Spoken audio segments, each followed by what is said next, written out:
Well, my study of Mormonism took me into a new century. I had primarily focused on 17th and 18th century, and I was surprised at continuities that I found in the 19th century.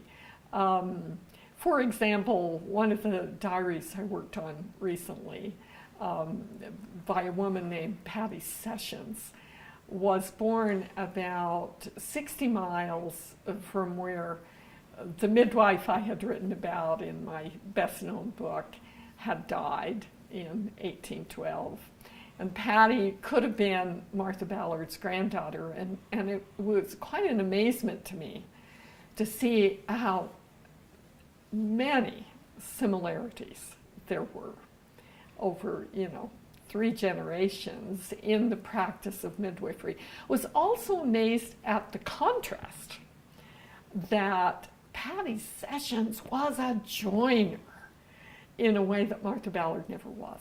And it helped me to see the importance of female affiliation and organizations in the 19th century.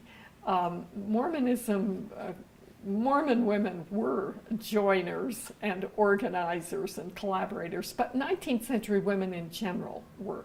This is really the era when women are getting a voice primarily through voluntary society. So I learned a lot about those voluntary societies by seeing Mormons.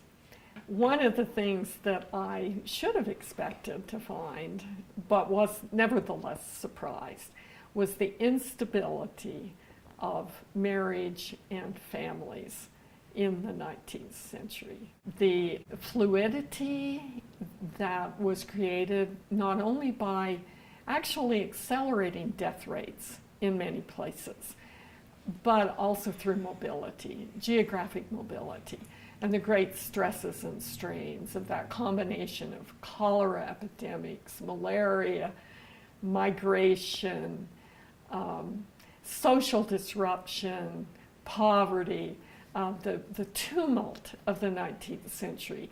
And the Mormon story helped me to understand that in the United States as a whole in that period.